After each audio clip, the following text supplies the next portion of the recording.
Bonjour à tous. Alors maintenant qu'on a compris comment l'organisme s'approvisionne en dioxygène pour satisfaire les besoins du- de l'organisme, on va maintenant s'intéresser au fonctionnement de l'appareil cardiovasculaire, donc le cœur et les vaisseaux sanguins, en fonction de l'effort physique, pour voir comment tout cela fonctionne ensemble.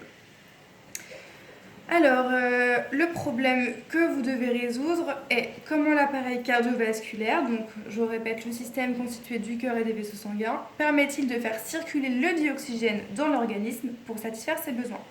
Donc maintenant que vous savez comment l'organisme s'approvisionne en dioxygène, vous savez que c'est au niveau de l'alvéole pulmonaire, maintenant il faut bien qu'on comprenne comment le sang circule dans l'organisme pour satisfaire tous ses besoins. Ici, vous avez deux schémas qui ont été représentés par Manon et Sean. Donc, ils ont représenté chacun deux schémas de la circulation sanguine dans l'organisme humain. Chaque schéma comporte des éléments exacts, donc bons, et des éléments faux. Donc, à chaque fois, dans chaque schéma, il y a des choses bonnes, des choses moins bonnes. Vous avez ces deux schémas à comparer. Donc là, vous avez les poumons, ici le cœur, et là les organes.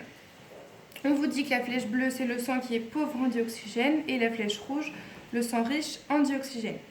Votre objectif à vous, ça va être d'identifier les éléments qui sont bons et faux à chaque fois, afin de représenter sous la forme d'un unique schéma la circulation sanguine de l'être humain. Donc le schéma va devoir illustrer comment le cœur et les vaisseaux sanguins, donc les flèches, comment tout cela, ça permet de faire circuler le dioxygène dans l'organisme. On sait que le dioxygène, il est dans le sang. Nous, ce qu'on veut savoir, c'est comment il circule dans l'organisme, comment ça fonctionne, l'ensemble constitué du cœur et des vaisseaux sanguins. Dans votre cahier, vous avez dû écrire le titre de la partie, le problème et l'hypothèse, et ensuite prendre, télécharger et imprimer la fiche activité. Alors ici, on vous dit que l'activité s'appelle le fonctionnement de l'appareil cardiovasculaire et l'effort physique. La compétence que vous travaillez, c'est représenter des données sous la forme d'un schéma. Vous aviez plusieurs documents fournis, mis à votre disposition, qui contiennent tous plusieurs informations. Et vous aviez également un tableau avec les indicateurs de réussite vous permettant de réaliser votre travail et vous guider. Votre objectif, c'est de compléter ce schéma-ci pour illustrer le fonctionnement de l'appareil cardiovasculaire chez l'être humain. Donc la base du schéma est déjà faite, vous n'avez qu'à compléter. Vous savez que le schéma, ça va être un mélange du schéma de Marion et de Sean, vu que chacun a des éléments justes dans son schéma. Donc, il est important que quand vous prenez chaque document, que vous étudiez chaque document, vous trouviez l'information clé issue du document et que vous mettiez ça en relation avec ces deux schémas-là, de Sean et de Manon, pour vraiment savoir quelle est l'information issue de mon document, quelle est l'information issue de mon document que je peux retrouver dans ces schémas-là. Ça voudra me dire que si l'information que j'ai trouvée dans mon document, je la retrouve dans le schéma de Manon ou de Sean, alors ça veut dire que c'est une information exacte que je peux représenter sur mon schéma. Ici, vous voyez bien, par exemple, que pour Manon, le sang circule en dérivation.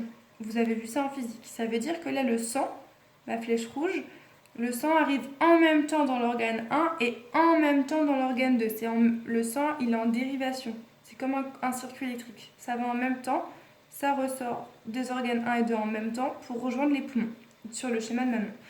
Pour Sean, ici, le circuit, il est en série. Ça veut dire que le sang, il circule d'abord dans l'organe 1, puis dans l'organe 2. Donc déjà là, par rapport à ça, vous savez qu'il y en a un des deux qui est juste, un des deux qui a tort. La version qui sera juste sera représentée dans votre schéma ici.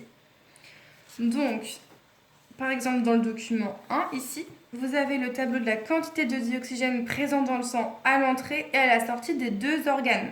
Organe 1, organe 2, comme sur les schémas de Manon et de Sean.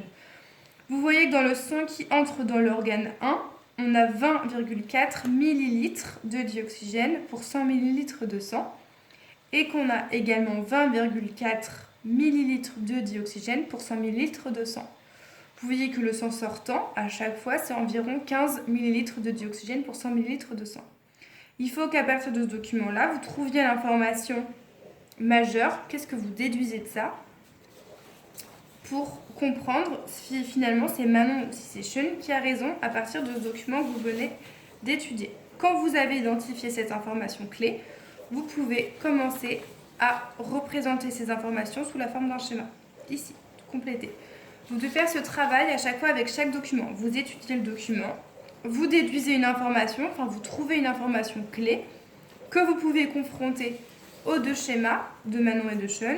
Vous voyez du coup l'information scientifique du document, comment elle est représentée ici sur le schéma, et quand vous avez trouvé quelle est la bonne façon de le représenter, comment la bonne façon de représenter l'information issue de ce document sur les schémas, vous pouvez ensuite représenter la bonne version sur le schéma bilan.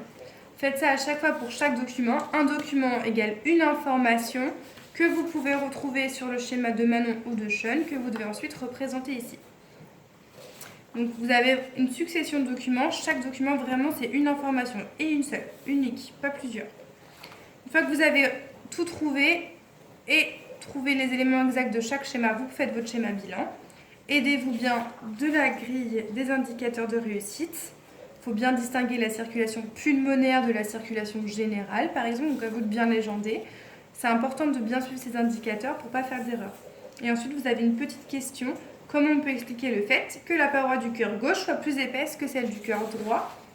Effectivement, vous voyez sur ce schéma-là, sur ce dessin, pardon, cette photo, pardon, que le cœur gauche, là, sa paroi est plus épaisse que le cœur droit.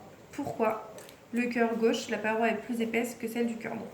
À vous d'y répondre à partir de vos connaissances et du schéma que vous venez de construire. Aidez-vous, si ça vous aide, du document 2.